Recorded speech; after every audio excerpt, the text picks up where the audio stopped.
تعلق سے مختلف اوقات میں ہمارے سامنے باتیں آتی رہتی ہیں. یہ عظیم ترین قربانی جو آج کے دن مبارک دن کے اندر اللہ کے حضور پیش کی جاتی ہے، یہ صرف جانوروں کی قربانی نہیں ہے. اللہ کے حبیب و خلیل سیدنا ابراہیم علیہ السلام اور محمد الرسول اللہ صلی اللہ علیہ وآلہ وسلم نے اس قربانی کو انجام دیا تھا.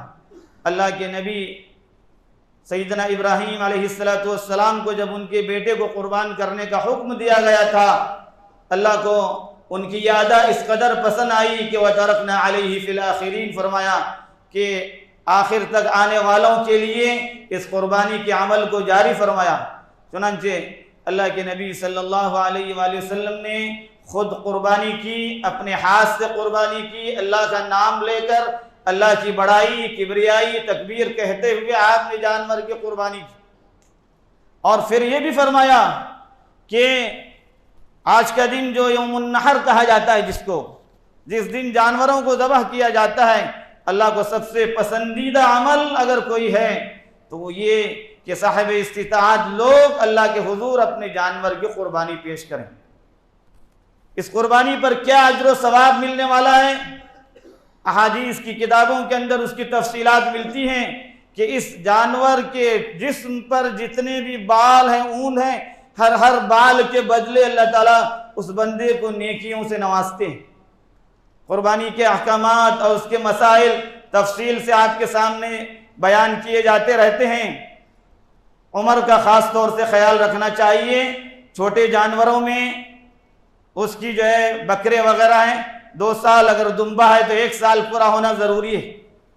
اور بڑے جانور جو ہوتے ہیں ان کے الگ الگ اعتبار سے جو عمریں بیان کی جاتی ہیں.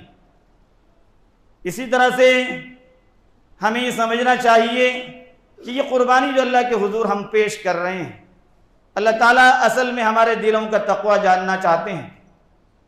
انسان اس عمل کے ذریعے اللہ کو کتنا خوش کرنا چاہ رہا ہے. نام و نمود مقصود نہیں ہے، شہرت مقصود نہیں ہے، ریا مقصود نہیں ہے، دکھاوا مقصود نہیں ہے، کھیل کود و تماشا مقصود نہیں ہے. اللہ کے حضور جانور کی قربانی پیش کر کے اللہ کی رضا، اس کی خوشنودی مقصود ہے.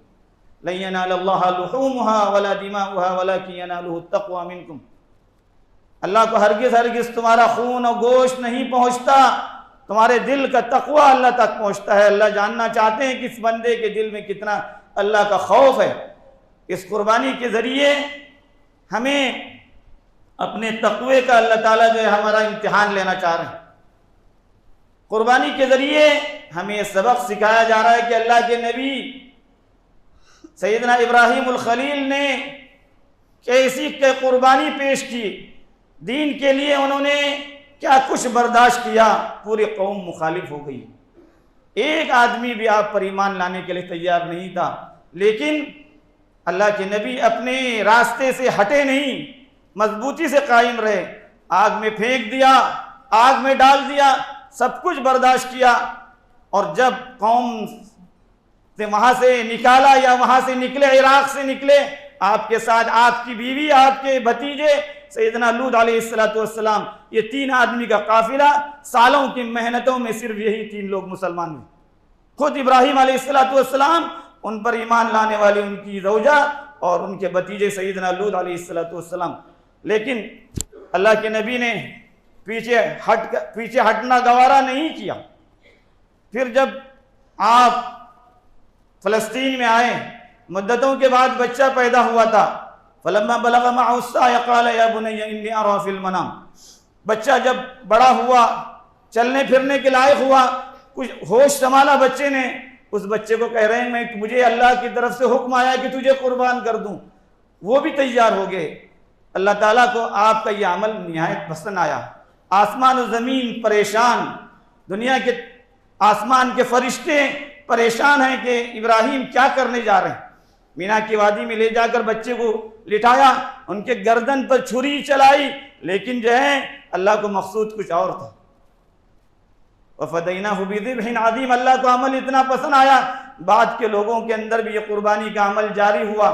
سیدنا محمد رسول اللہ صلی اللہ علیہ وسلم نے اس قربانی کے تعلق سے جو فضیلتیں بیان کی ہیں جو آداب بیان کیے ہیں کہ جانور کو کسی طرح کی تکلیف نہ ہونی چاہیے، اس لیے سب سے پہلے جو حکم دیا کہ چھری کو خوب تیز کر دیا جائے، جانور کی گردن پر زیادہ پھیرنے کا موقع نہ ہو۔ جن کی طرف سے قربانی ہے وہی لوگ حاضر ہوں کافی ہیں، زیادہ بھیڑ کو جمع کرنا کچھ مقصود نہیں ہے۔ اپنے متعلقین جو ضروری لوگ ہیں وہ آ رہے ہیں، ٹھیک ہے، ورنہ زیادہ لوگوں کو جمع کر کے بھیڑ کرنا یہ کوئی اچھی بات نہیں ہے۔ ہم جس علاقے کے اندر رہتے ہیں اس علاقے کے قوانین کا بھی ہمیں پاس و لحاظ رکھنا ہے، کچھ حد تک ہمیں جو ہے محتاط ہو کر جو ہے ہمیں جو ہے ان اعمال کو انجام دینے کی ضرورت ہے۔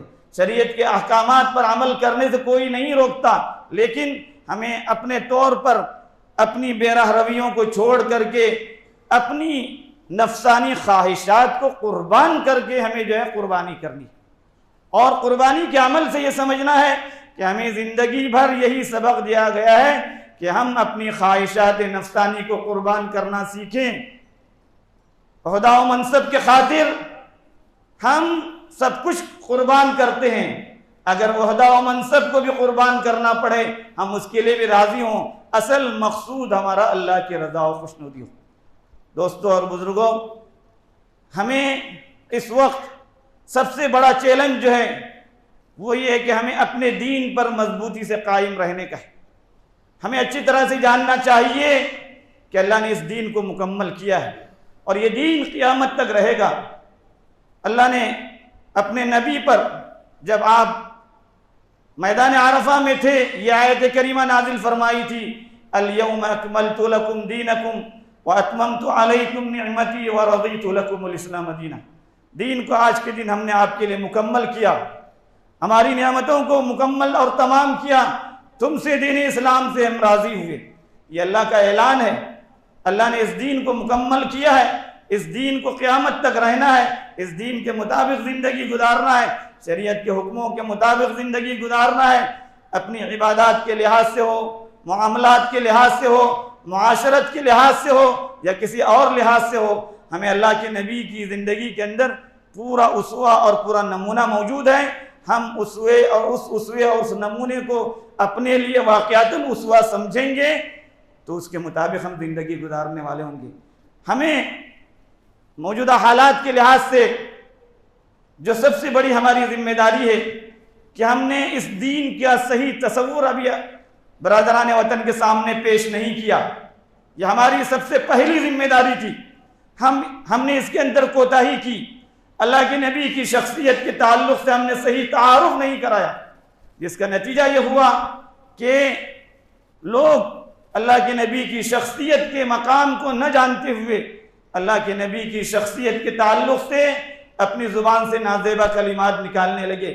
ہمیں مایوس نہیں ہونا ہے، یہ لوگ انجانے میں یا غلطی سے یا ہو سکتا ہے کہ آمدن بھی وہ کر لے، لیکن ہمیں مایوس نہیں ہونا ہے۔ ہمیں دعوت کے کام کو پوری ہمت کے ساتھ، پوری حکمت کے ساتھ، پوری دانائی کے ساتھ اور اس کو اس طرح سے آگے بڑھانا ہے کہ اللہ کے بندوں تک اللہ کا یہ پیغام پہنچ جائے۔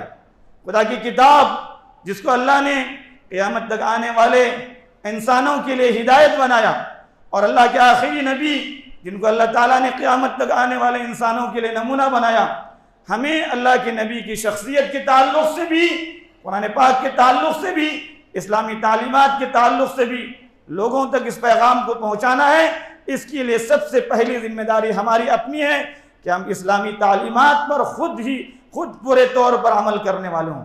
افسوس تو یہ ہے کہ ہم خود اسلامی تعلیمات کو نہیں جانتے، اللہ کے نبی کی زندگی کے تعلق سے ہمیں پورے طور پر معلومات نہیں ہیں۔ ہم خود اللہ کے نبی کی زندگی کا مطالعہ کریں، سیکھیں، اس کے مطابق ہم زندگی گزاریں، اپنے اوپر اسلام کو نافذ کریں، اپنے عمل کے ذریعے، اپنے قول کے ذریعے، اپنے فعل کے ذریعے، اپنے کردار کے ذریعے، اپنے اخلاق کے ذریعے ہم لوگوں کے سامنے اسلام کا صحیح نمونہ پیش کرنے والے ہوں۔ جب اسلام کا صحیح نمونہ ان لوگوں کے سامنے آئے گا تو اسلام کو سمجھنے پر، اسلام کی تعلیمات کو جاننے پر مجبور ہوں گے۔ لوگ پیاسے ہیں، لوگ پیاسے ہیں، ہدایت کے لیے پیاسے ہیں دنیا کے لوگ۔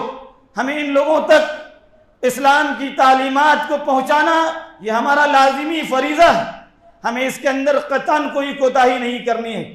کاروباری لوگ اپنے کاروبار میں بیٹھ کر کے، دوسرے لوگ اپنے اپنے عمل میں رہ کر اپنے اخلاق کا، اپنے کردار کا جب ان لوگوں کے سامنے مظاہرہ کریں گے تو اسلام کو سمجھنے پر وہ مجبور ہو جائیں گے۔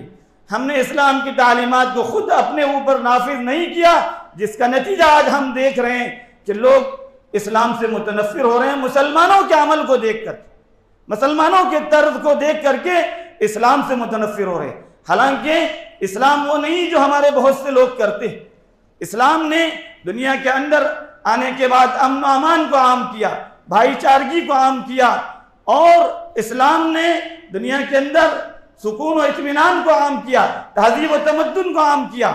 اسلام نے دنیا سے ظلم کو، زیادتی کو، بیرا روی کو، یہ سب چیزوں کو اسلام نے مٹا دیا، فتنوں کو اسلام نے مٹا دیا۔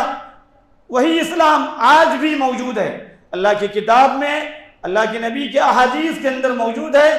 اس دین کو ہم آج بھی اختیار کریں گے، ہمارے یہ لوگ اسلام کو سمجھنے پر مجبور ہو جائیں گے۔ مایوسی یہ مسلمانوں کا شیوانی ہے، مسلمان کبھی مایوس نہیں ہوتا ہے، اور یہ زمین اس قدر جو ہے انتظار میں ہیں یہاں کے لوگ کہ ان کو صحیح رہنمائی کرنے والا ملے۔ دنیا کے لوگ، ان کے پاس کوئی رہنمائی کرنے والی چیز نہیں ہے سوائے اللہ کے نبی کی ذات کی، اللہ کے نبی کی سیرت اور اللہ کی کتاب کی، ان کے پاس کوئی اور چیز نہیں ہے۔ اس چیز کو جب ہم دنیا والوں کے سامنے پیش کریں گے، دنیا کے لوگ پیش کریں گے، بڑے بھی پیش کریں گے، چھوٹے بھی پیش کریں گے، مرد بھی پیش کریں گے، عورتیں بھی پیش کریں گے، ہر لوگ اسلام کا صحیح نمونہ بن کر کے لوگوں کے سامنے جائیں گے۔ انشاءاللہ اللہ کی ذات سے امید ہے کہ کچھ ہی مدت کے اندر یہاں کی کایا پلٹ جائے گی، دنیا کی کایا پلٹ جائے گی، لوگ اسلام کی تعلیمات کو سننے اور جاننے کے لیے مجبور ہو جائیں گے۔ ایسے بے شمار واقعات موجود ہیں اور بہت سی چیزیں کہی جا سکتی ہیں۔ میں اس وقت سمجھتا ہوں اسلامی تعلیمات پر مکمل عمل کرنا جو ہماری ذمہ داری ہے، جو ہمیں حکم دیا گیا ہے، ہم اس کو اختیار کریں گے، اللہ تعالی ہم سے راضی ہو جائے گا، خوش ہو جائے گا۔